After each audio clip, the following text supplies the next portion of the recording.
Keith, you assert that the battle for fair treatment must begin with our own people for there to be any real progress. Since writing One More River to Cross in '96, how do you find this message resonating? I think in answering your specific question, it reminds me that I wrote that book 15 years ago. And I'm shocked I'm old enough to say that, but when I wrote that, I was in a different place than where I am today, to be honest. And I think I felt at that time that the biggest concern that faced Black LGBT people and Black gay men in particular was the issue of racism from the white community and homophobia from the Black community. I no longer believe that.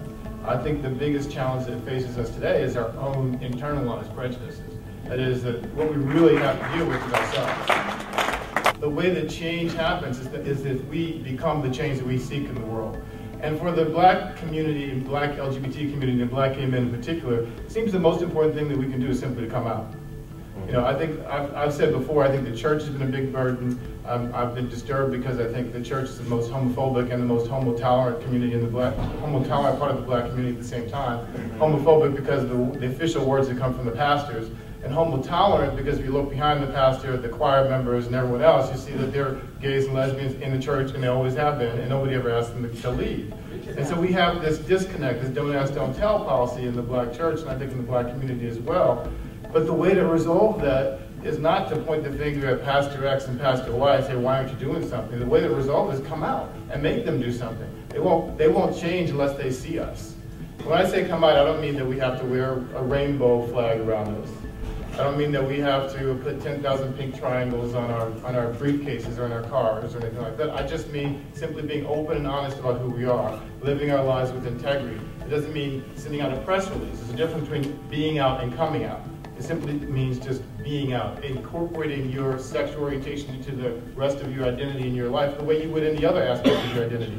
Not hiding it, and not necessarily showing it off, whatever that means, but just being who you are. Yes, we should vote. Yes, we should be involved in the political process. Yes, we should be agitating at the community level and every level. All those things need to be done.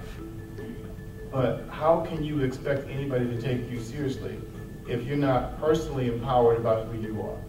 Dr. King would always say that injustice anywhere is a threat to justice everywhere.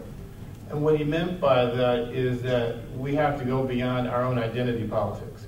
Our concerns can't be limited just for people who are exactly like us. Dr. King wasn't only concerned about Black people, he was concerned about all people. And that means that Black LGBT people have to be concerned about people who are beyond ourselves. And I think that's a hard message for some people to swallow because they think, well, we have so many problems, how can we focus on anybody else? Because if you don't focus on all the other problems, you don't understand that all these things are interconnected, you're never going to be able to solve the problems that we're facing. Yes. And that's the big challenge, I think, for all of us, to understand the interconnection and that we are our future is interrelated. The last thing I want to say in answering your question is the importance of overcoming fear with love.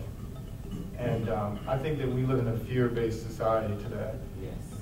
From top of our political structure on down, we are encouraged to live in fear. We're encouraged to be fearful about who we are. We're encouraged to be fearful about politics. You know, somebody, a Nigerian guy, tries to blow up a plane, and everybody's afraid of Nigerians suddenly. But you know, a white guy tries to does blow up a federal building in Oklahoma City, and everybody's not afraid of white guys. But we're taught to be afraid of the other. We're taught to be afraid of difference. We're taught to be afraid of the Mexicans, the immigrants. We're taught to be afraid of the homosexuals because they're going to be a threat to us. They're going to threaten marriage. They're going to threaten military.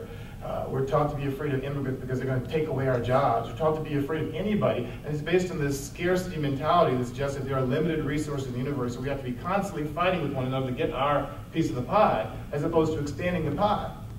So I think we should change the whole way we're approaching this, and we should overcome our fear with an abundance mentality instead of the scarcity mentality, and the way to do that is to be powerful.